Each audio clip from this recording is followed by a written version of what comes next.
Hello दोस्तों, स्वागत है आपका केटी वॉइस स्टोरीज चैनल में। दोस्तों, हमारी आज की कहानी है वेट्रेस। अभी मैं 9 नंबर टेबल में ऑर्डर सर्व कर रही थी कि तभी मैनेजर ने मुझे अपने पास बुला लिया। कहने लगे, आज 1 नंबर का टेबल पहले से ही बुक है, उसमें एक स्पेशल गेस्ट आ रहा है, तुम अच्छे से तैयार हो जाओ। मैं हैरत से मैनेजर की ओर देखने लगी। पिछले 1 साल से यहाँ काम कर रही हूँ, पर आज तक मैनेजर ने कभी मुझे यूं गेस्ट के लिए तैयार होने को नहीं कहा। मैंने कहा, ठीक है सर, मैं अपना मेकअप दोबारा कर लेती हूँ। मैनेजर ने कहा, आधे घंटे में गेस्ट आने वाले हैं और यह टेबल तुम्हें आज खुद सर्व करनी है, तुम संभाल लोगी ना? मैंने कहा, जी सर, मैं संभाल लूंगी। काम करने का 1 साल का मेरा तजुर्बा है। मैं तरह तरह के कस्टमर यहाँ हैंडल कर चुकी हूँ। मैं इस रेस्टोरेंट कम बार में एक वेट्रेस का काम करती हूँ। अभी एक स्टूडेंट हूँ, यूनिवर्सिटी में पढ़ती हूँ। यूनिवर्सिटी के हॉस्टल में रहती हूँ। अपना खर्च चलाने के लिए यहाँ काम करना पड़ता है मुझे। मेरी पढ़ाई का खर्चा इतना है कि मेरी गरीब माँ इसका खर्चा नहीं उठा पाती। वह गांव में रहती हैं और मैं पिछले 1 साल से यहाँ उनसे दूर शहर में हूँ। 1 साल से अपनी माँ के पास जाने का मौका भी नहीं मिला, क्योंकि इस काम में बिल्कुल भी छुट्टी नहीं है। शनि रविवार यूनिवर्सिटी बंद रहता है, तो मैं पूरे दिन इस रेस्टोरेंट में रहती हूँ। इसकी खास बात यह है कि शहर से थोड़ा सा बाहर है और जो कस्टमर आते हैं वह काफी अच्छा टिप दे जाते हैं। पर बुरी बात यह है कि कई बार कस्टमर शराब के नशे में वेट्रेस को गंदी नजर से ऊपर से नीचे तक ताड़ते हैं, कभी हाथ भी लगा देते हैं और कस्टमर को सर्विस देने के लिए यह सब कुछ हमें मुस्कुरा कर बर्दाश्त करना पड़ता है। जब ग्रुप में लड़के यहाँ आते हैं तो और भी बुरा हाल होता है। मैं रेस्टोरेंट के वॉशरूम में आ गई, मेकअप करने लगी थी और सोचने लगी थी, ऐसा कौन सा गेस्ट है जिसके लिए बॉस ने मुझे तैयार होने को कह दिया। करीब आधे घंटे के बाद मैनेजर ने कहा, वह गेस्ट आ चुके हैं, जल्दी से टेबल नंबर 1 के पास जाओ। मैंने हल्का फुल्का मेकअप किया था, अपने बाल ठीक से कर लिए थे और होठों में थोड़ी डीप कलर की लिपस्टिक लगाई थी। यहाँ की यूनिफॉर्म शर्ट और शॉर्ट स्कर्ट पहनी हुई थी, पैरों में बूट्स थे। मैं काफी लंबी हूँ। काफी कॉन्फिडेंस के साथ उनके टेबल के पास चली गई। प्यार से कस्टमर की तरफ देखते हुए कहा, good evening sir, how can I help you? Table number 1 में 2 गेस्ट आए हुए थे। वो 2 लड़के थे। उनमें से एक लड़का शूट बूट में था। यहाँ तो ज्यादातर लड़के कैजुअल ड्रेस में ही आते हैं। लाइव म्यूजिक चलती रहती है, लोग डांस करते हैं। चेहरा बहुत शार्प था, काफी हैंडसम लड़का था। देखकर ही लग रहा था काफी अमीर होगा, पर मैं उन्हें पहचान ना पाई। आज पहली बार ही उन्हें देखा था। उनके साथ जो लड़का था वह जींस टॉप में था। उसने कहा, राघव, क्या लेने वाले हो बताओ? राघव की नजर तो मुझ पर ही टिक गई थी। मुझसे कहा, तुम्हारा नाम? मैंने कहा, मेरा नाम आलिया है। उसने कहा, सूरज, तुम मेन्यू डिसाइड कर लो। कहकर उसने मेन्यू कार्ड उसकी ओर बढ़ा दिया और मुझे सर से पांव तक देखे जा रहा था। मुझे अनकंफर्टेबल लग रहा था। मैं करीब 5 मिनट से वहां पर खड़ी थी, पर उन्होंने अब तक कोई भी ऑर्डर नहीं दिया था। मैंने कहा, सर, मेरी हेल्प चाहिए। क्या शायद आपको समझ ना आ रहा हो क्या ऑर्डर करें? मेरी बात सुनकर राघव मेरी तरफ देखने लगा और मन ही मन मुस्कुराने लगा।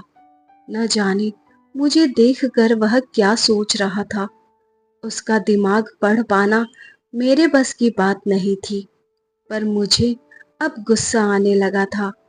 इतनी देर से वह लोग मुझे वेट कराए जा रहे थे। थोड़ी देर बाद राघव ने कहा, हमें थोड़ा टाइम लगेगा डिसाइड करने में, आप यहाँ बैठ क्यों नहीं जाते? मैंने कहा, कोई बात नहीं सर, यह मेरा काम है, मैं कस्टमर के सामने कैसे बैठ सकती हूँ, मैं यहाँ की एक एम्प्लॉय हूँ। उसके चेहरे पर एक मुस्कुराहट साफ नजर आ रही थी। मैंने कहा, एक काम करती हूँ सर, आप मेन्यू डिसाइड कर ले, तब तक मैं दूसरे टेबल में जा रही हूँ। थोड़ी वक्त में आपके पास दोबारा लौटती हूँ। मुझे यहाँ खड़ा होना बहुत ही ओड लग रहा था, इसलिए मैंने उसे ऐसा कह दिया था, क्योंकि काफी देर से मैं यहाँ खड़ी थी। बाकी वेट्रेस दौड़ दौड़ कर काम कर रही थी और बाकी सारे कस्टमर को संभाल रही थी। पूजा ने तो एक नजर मुझे देखा भी था और इशारे से शायद मदद भी मांग रही थी। यह कहकर मैं जाने ही लगी कि अचानक राघव ने पीछे से आवाज दी, मिस, आप हमें ये छोड़कर कैसे जा सकती हैं? हमने तो यह सीट पहले से ही रिजर्व करवाया हुआ है। उसकी बात से मुझे गुस्सा आने लगा था। मैंने काफी मीठे अंदाज में कहा, सर, आपने टेबल बुक कराया है, पर वेटर्स नहीं। वेटर्स का काम तो सारे कस्टमर को सर्व करना है और अभी यहाँ काफी रश है। मैं आपके पास काफी देर से वेट कर रही हूँ। शायद मेरे सामने आपको डिसाइड करने में दिक्कत हो रही है। कभी कभी ऐसा होता है, ऐसे कस्टमर को हम थोड़ी प्राइवेसी देते हैं। कहकर मैं राघव की तरफ देखकर मुस्कुराने लगी थी। सीधी बात उसे समझा दी थी कि उसकी नौकरानी नहीं हो, कि जब बाबू का मूड हो तब ऑर्डर करेंगे। तब तक वेटर्स को खड़ा करके उसके जिस्म को निहारे। मेरी बात सुनकर राघव ने अपनी आंखें छोटी कर ली। कहने लगा, अपने मैनेजर को बुलाओ। एक पल के लिए मैं थोड़ी सी घबरा गई। अगर मैनेजर को मेरी शिकायत कर दी तो मेरी जॉब जा सकती है। मैंने कहा, कोई इश्यू है तो आप मुझे बता सकते हैं सर। राघव ने कहा, नहीं, मुझे तुम्हारे मैनेजर से ही बात करनी है। कहकर वह उठ खड़ा हुआ। काफी कॉन्फिडेंट के साथ वह मैनेजर के पास जा ही रहा था कि मैं पीछे पीछे जाने लगी। राघव का अचानक हाथ पकड़ लिया। मैं काफी घबरा गई थी कि मेरी शिकायत ना लगा दे। मैनेजर को मुझसे काफी उम्मीद थी। मेरी शिकायत लगाएगा तो मेरी नौकरी भी जा सकती है। उसका हाथ पकड़ के मैंने कहा, मिस्टर राघव, आप 2 मिनट मेरी बात सुन ले। ऐसा कहकर मैं उसे रेस्ट रूम एरिया में लेकर आ गई थी। मैंने कहा, सर, देखो, मैं यूनिवर्सिटी की स्टूडेंट हूँ। यह काम करके अपनी पढ़ाई का खर्च चलाती हूँ। अगर आपने मेरी शिकायत की तो मेरी नौकरी खतरे में पड़ जाएगी। प्लीज आप मैनेजर से कुछ ना कहें। ऐसा कहकर मैं उसकी तरफ एक उम्मीद भरी निगाहों से देखने लगी थी। उसके चेहरे पर एक मुस्कुराहट आ गई। कहने लगा, तुम बहुत क्यूट हो। फिर मुस्कुराता हुआ जाने लगा। डर के मारे मेरी हालत बहुत खराब थी। वह सीधे जाकर अपनी सीट पर बैठ गया। अपने दोस्त के साथ न जाने क्या बातें कर रहा था। मैं घबराई हुई थी। उसके टेबल पर आकर खड़ी हो गई। राघव के फ्रेंड सूरज ने मुझे कुछ ड्रिंक्स मंगवाया। अब मैंने राहत की सांस ली। बाहर जाकर उनके लिए उनके पसंदीदा ड्रिंक्स का इंतजाम करवाने लगी थी। थोड़ी देर बाद उसे लेकर उनके पास आ गई। उसने मुझे कुछ स्नैक्स लाने को कह दिया। मैं स्नैक्स लाकर जैसे ही उनकी टेबल के सामने खड़ी हुई, उन दोनों की आपसी बातें मेरे कानों में आ गई। सूरज राघव से कह रहा था, अगर तुम्हें मोनिका पसंद नहीं है तो शादी के लिए ना क्यों नहीं करते? तुम इतने पावरफुल हो, अपनी मर्जी के खिलाफ तुम्हें किसी अमीर लड़की से शादी करने की क्या जरूरत है? मेरी बात मानो, यह रिश्ता ठुकरा दो, अपनी एंगेजमेंट तोड़ दो। इतना सुन लिया था मैंने कहा, एक्सक्यूज मी सर। वह दोनों मेरी ओर देखने लगे थे। मैंने मुस्कुराते हुए उनका स्नैक्स शेयर किया था। फिर वह लोग अपना डिनर एंजॉय करने लगे। तब तक मैं दूसरे टेबल में काम संभालने लगी। पूजा ने कहा, यार तुम कहाँ थी? आज इतना रश है, दौड़ते दौड़ते हमारी हालत खराब हो गई है। मैंने कहा, मैनेजर साहब ने मुझे टेबल नंबर 1 को सर्व करने के लिए लगा रखा है। कोई स्पेशल गेस्ट आए हैं और शायद उनकी टेबल पे जाने में टाइम लगेगा। तुम लोगों की मदद कर देती हो। बीच बीच में राघव की टेबल पे जाकर उनके बारे में भी पता लगा ले रही थी मैं। आज यूं दौड़ते भागते मेरी हालत बहुत खराब हो गई थी।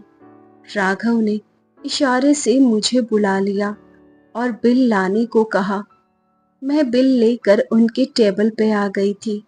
बिल पेमेंट करने के बाद उन्होंने मुझे 15,000 रुपए का टिप्स दिया। यह देखकर मुझे बहुत ही झटका लगा। 100-200 टिप्स तो हमें हर टेबल पे मिल जाता था, पर आज तक इतना ज्यादा टिप्स मुझे कभी नहीं मिला था। राघव कहने लगा, तुमने काफी अच्छा सर्व किया। Thank you miss Alia. मैंने कहा, thank you so much sir. ऐसा कहकर मैं वापस किचन में आ गई थी। बचा हुआ काम खत्म कर रही थी। रात के 1 बज चुके थे। शाम को 5 बजे से लेकर रात 1 बजे तक मेरी ड्यूटी रहती थी। कभी कभी काम खत्म करते करते 1 से 2 बज जाते थे। 1 बजे के बाद मैं बाहर निकल आई। मैं सोचने लगी, घर कैसे जाऊंगी? यहाँ से मेरा घर करीब 2 किलोमीटर दूरी पर है। इतनी रात को जाने में मुझे दिक्कत होती है। इतनी रात को मुझे पैदल चलकर जाना था। मैं चलने लगी थी। अचानक पीछे से एक कार आकर रुक गई। कार देखकर तो मैं बेहद घबरा गई थी। कई बार कोई पागल कस्टमर नशे की हालत में वेट्रेस के पीछे पड़ जाते हैं। डर के मारे मैं पीछे मुड़ी तो मेरे सामने राघव खड़े थे। मुझसे कहने लगे, मिस आलिया, आप घर कैसे जाएंगी? मैंने कहा, सर मेरा घर यहाँ से 2 किलोमीटर दूरी पर है। रोज इसी टाइम मेरी शिफ्ट पूरी होती है। जाने का इंतजाम नहीं रहता है तो मैं पैदल ही जाती हूँ। वह मेरी तरफ बड़ी हैरत से देखने लगा। कहने लगा, मेरी कार में आकर बैठ जाओ, मैं तुम्हें घर ड्रॉप कर दूंगा। मैं उसके साथ चुपचाप बैठ गई। मुझे उस पर न जाने क्यों भरोसा था। इतना रईस आदमी मुझ जैसी गरीब लड़की पर बुरी नजर नहीं रखने वाला। यूनिवर्सिटी के गेट के बाहर आकर वह रुक गया। कहने लगा, तुम इसी यूनिवर्सिटी के हॉस्टल में रहती हो ना? मैं उसको देखकर मुस्कुरा रही थी। Thank you so much sir for the lift and for your tips. Good night. Raghav मुझे देखकर मुस्कुरा रहा था और मैं फिर कार से उतरकर अपने हॉस्टल की तरफ चली गई। एक बार पीछे पलटकर देखा तो राघव वहीं खड़ा खड़ा मुझे अंदर जाता हुआ देख रहा था। आज मैं थक कर चूर हो गई थी, पर ना जाने क्यों मुझे राघव का ही ख्याल आ रहा था। उसके बारे में सोच सोच कर मुस्कुराने लगी थी मैं। 15,000 रुपए से मेरी काफी मदद हो जाएगी। मैं होटल मैनेजमेंट लेकर ही पढ़ रही हूँ। बहुत मुश्किल से अपना खर्च निकाल पाती हूँ। सैलरी काफ़ी नहीं पड़ती। टिप्स के पैसे से मेरा खर्चा चलता है। न जाने कब मुझे नींद आ गई और मैं सुनहरे सपनों में खो गई। सुबह उठकर अपनी क्लास के लिए आ गई थी, पर न जाने क्यों दिल में राघव का ख्याल आ रहा था। क्रेडिट कार्ड में मैंने उसका पूरा नाम देख लिया था, राघव सिंघानिया। जब इंटरनेट में उसका नाम सर्च किया तो पता चला काफी बड़े रेस्टोरेंट चेन का मालिक है। उनके होटल एंड रेस्टोरेंट पूरे देश में फैले हुए हैं। फिर आखिर अपने रेस्टोरेंट में ना जाकर हमारे यहाँ बार में क्यों आया? तभी नजर आया कि उसकी एंगेजमेंट मोनिका नाम की एक लड़की से हो गई है। उन लोगों को यह नाम कहते हुए सुना था। दोनों की काफी सारी तस्वीरें इंटरनेट पर थी। मोनिका भी काफी रईस लग रही थी। मैं अपने दिमाग से राघव की बात भूल जाना चाहती थी। मुझ जैसी लड़की को वह क्यों पसंद करेगा? वह तो मेहनत करके मैं आज इस पोजीशन में पहुंची हूँ कि अपनी पढ़ाई कर रही हूँ, वरना मैं तो एक किसान की बेटी हूँ। गांव में सिर्फ अकेली मेरी माँ ही रहती है, जो खेती बाड़ी करती है। माँ की याद आते ही मन खट्टा होने लगा था। क्लास पूरी हुई कि दौड़ती हुई फिर मैं अपने रेस्टोरेंट में काम करने आ गई थी। पहुंचने में 5 मिनट लेट हो गई थी।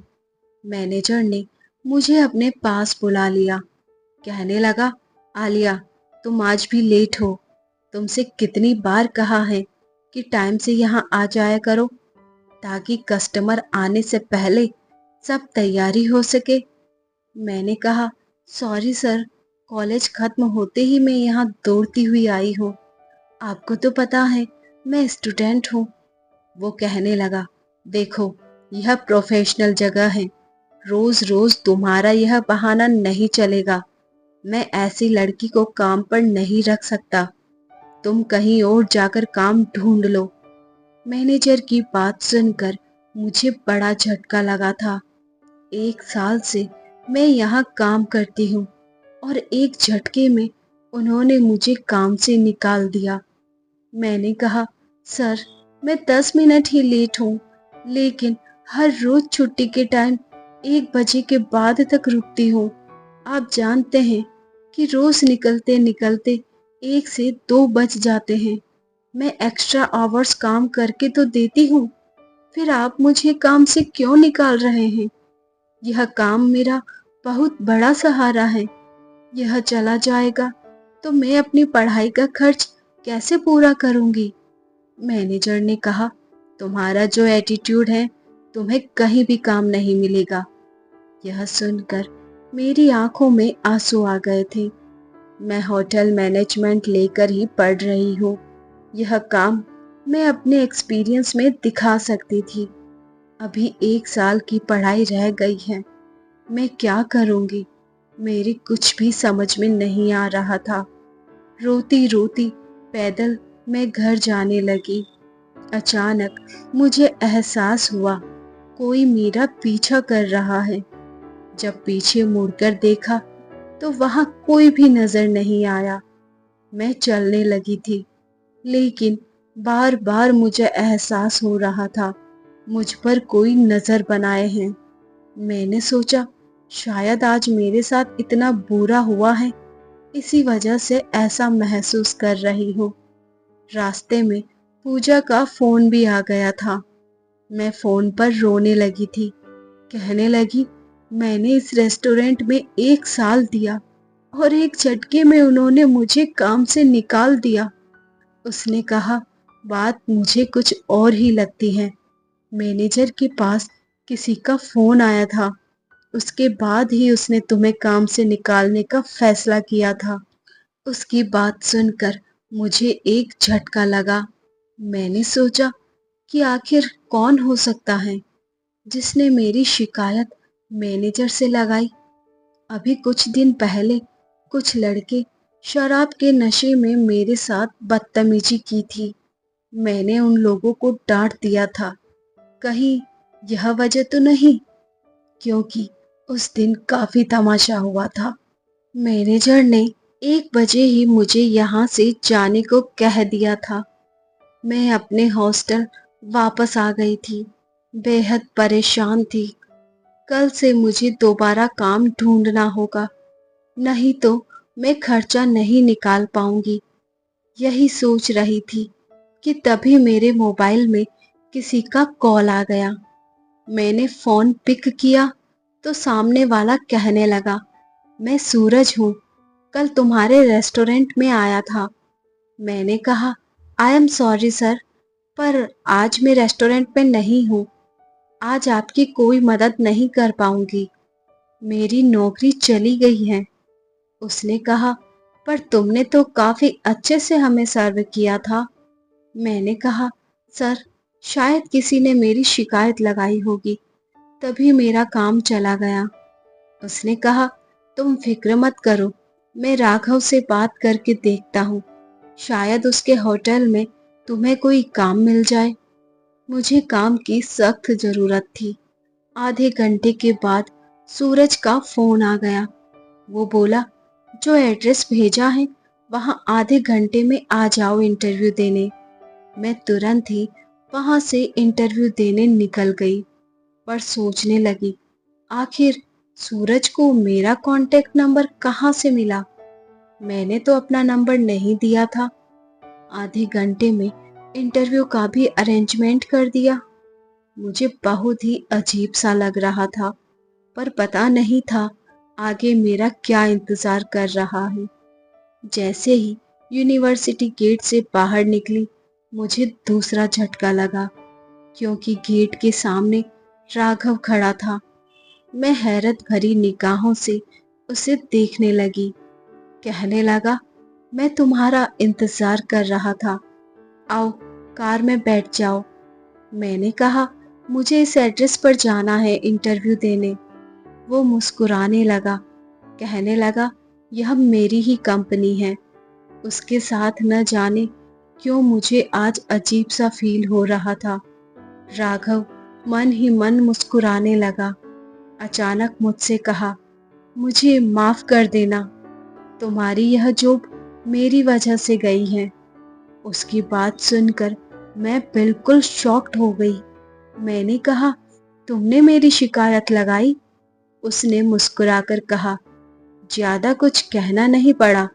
तुम्हारे मैनेजर को फोन करके कहा कि उस लड़की को काम से निकाल दो। अब मैं बेहद गुस्से में आ गई। कहने लगी, तुमने ऐसा क्यों किया? कल तुम्हें अच्छे से सर्व किया था मैंने। कुछ शिकायत थी तो मुझे भी तो कह सकते थे ना। ऐसे ही मेरा मूड खराब था। राघव की बातों से और मेरा मूड खराब हो गया। मुझे देखकर कहने लगा, तुम्हारा इंटरव्यू है, मूड खराब करने की जरूरत नहीं है, वरना जॉब नहीं मिलेगी। मैंने कहा, इसका क्रेडिट भी तुम्हें ही जाता है, तुमने जो मुझे जॉब से निकलवा दिया। उसने कहा, तुम्हारा मैनेजर रात को 1 बजे तुम्हें छोड़ देता है और फिर रोज तुम 3 किलोमीटर का रास्ता पैदल चलती हो। कार के कस्टमर्स तुम्हारे साथ बदतमीजी करते हैं, तुम्हारा तमाशा बनाते हैं। किसी दिन किसी खतरे में पड़ जाओगी। इतना अच्छा होटल मैनेजमेंट का कोर्स कर रही हो तो फिर वेट्रेस की जॉब करने की क्या जरूरत है?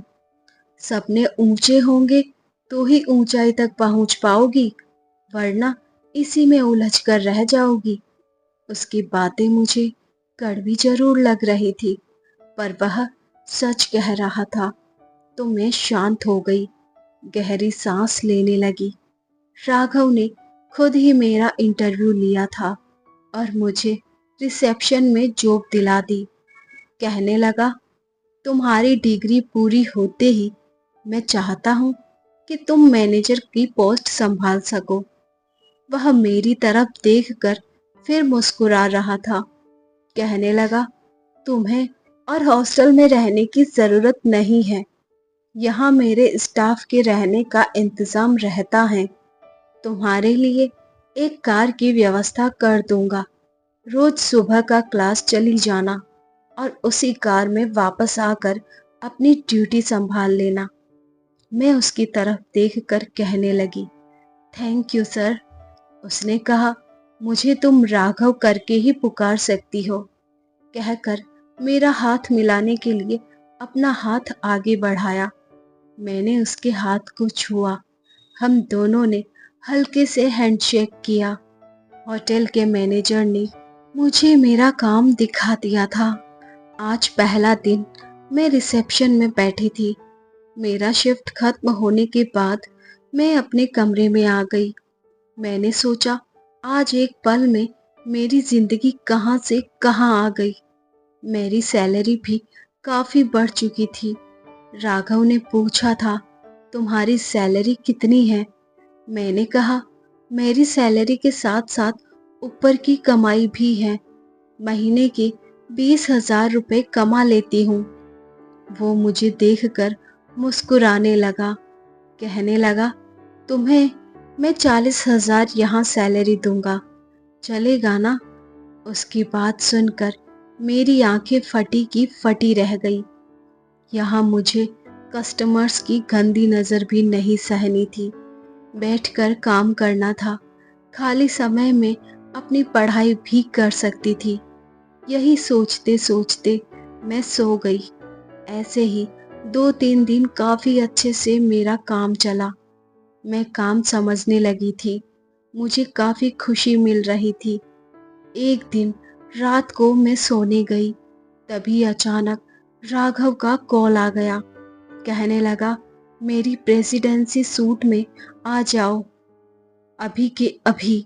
मैंने कहा, सर मेरी शिफ्ट खत्म हो गई है, मैं सोने जा रही हूँ। उसने कहा, जो कहा है करो, मैं तुम्हारा बॉस हूँ। राघव पर आज मुझे गुस्सा आया। यहाँ रुकने का यही नुकसान था कि जब मर्जी होती थी मुझे अपने पास बुला लेता था। मेरी कल क्लास है, मुझे बिल्कुल भी जाने का मन नहीं था। अनमने ढंग से मैं उनके सूट में गई तो देखा दरवाजा खुला हुआ है। मैं नॉक करके जैसे ही अंदर आई तो कमरे का हाल देखकर मेरे पैरों तले से जमीन निकल गई। राघव तो अपने आप को बेहद मेंटेन रखते हैं। कमरा बेहद गंदा था। चारों तरफ चीजें फैली हुई थी, टूटी फूटी थी। ऐसा लग रहा था कमरे में कोई जंग लड़ा गया हो। राघव एक कोने में नीचे बैठा हुआ था, बिल्कुल पसीने से भीगा था, कांप रहा था। मैं उसके पास चली गई। उसका वह हाल देखकर मेरे दिल में बुरे बुरे ख्याल आ रहे थे। आखिर उसे क्या हो गया है? मैं समझ चुकी थी। आखिर इतनी रात को उसने मुझे क्यों बुलाया? मैं टिश्यू पेपर लेकर उसका पसीना पोंछने लगी। उसके बाजुओं को शक्ति से पकड़ लिया ताकि वह ना कांपे और पूरे शरीर को देखने लगी थी, कहीं उसका कुछ कटा तो नहीं। जल्दी से मैं पानी लेकर आई, उसे पानी पिलाने लगी। बिल्कुल बच्चों की तरह पानी पी रहा था। उसके शरीर पर पानी गिरा हुआ था। उसे मैं सहारा देकर उठाने लगी। कहीं चलो, सोफे में बैठो, यहाँ नीचे मत बैठो। काफी परेशान लग रहा था। न जाने उसे क्या हो गया था। किसी तरीके से सहारा देकर मैंने उसे सोफे पे बिठा दिया। मैंने कहा, राघव मैं डॉक्टर को बुलाऊं? उसने कहा, नहीं, बस तुम मेरे साथ रहो आलिया। उसने मेरा हाथ कसकर पकड़ लिया था। मेरा हाथ दुखने लगा था, पर मैंने कुछ नहीं कहा। शायद वह मुझसे सहारा चाहता था। मैं उसके बाजू को पकड़ के हौले हौले उसके हाथ पैर दबाने लगी थी, पर उसकी कपकपी थी जो बंद होने का नाम ही नहीं ले रही थी। चेहरे पे घबराहट थी, परेशानी थी, न जाने क्या था। ऐसा लग रहा था न जाने उसे कोई पैनिक अटैक आया हो या फिर कोई दिमागी बीमारी हो। मुझे समझ में नहीं आ रहा था। मैं राघव से बिल्कुल चिपक कर बैठी रही। मुझे बेहद नींद आ रही थी और मैं कोशिश कर रही थी कि सो ना जाऊं, पर न जाने कब मैं राघव के कंधे में सर रखकर सो गई थी। राघव के बदन की खुशबू से न जाने मुझ पर क्या नशा छाया था कि मैं नींद की आगोश में चली गई। अचानक उसकी चीख से मेरी नींद खुली तो मैंने अपने आप को सोफे पे लेटा हुआ पाया। मेरे सिरहाने में एक नरम तकिया शायद राघव ने रख दिया था। मैंने देखा राघव बेड के पास खड़े खड़े परेशान हो रहा था, न जाने क्या कर रहा था। उसे उस हाल में देखकर दौड़ते हुए उसके पास चली गई और पीछे से उसे पकड़कर उससे बिल्कुल चिपक गई थी। हम दोनों के बीच में 1 इंच का भी गैप नहीं था। मैं बस उसे शांत करना चाहती थी। उसका शरीर कांप रहा था। अचानक राघव मेरी ओर मुड़ा, मेरे गालों में अपने हाथ रख दिए, कहा, आलिया, आज प्लीज मेरे साथ ही रुक जाओ, मुझे तुम्हारी जरूरत है। वह मुझे अपनी बाहों में भर लिया था उसने, और फिर भी परेशान था। मैं भी उसे कसकर पकड़ लिया था और उसके सर को सहलाने लगी थी। अभी वह कांप रहा था।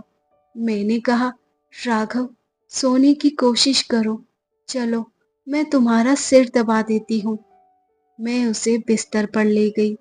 जूते पहने हुए ही बिस्तर पर चढ़ गया था वो।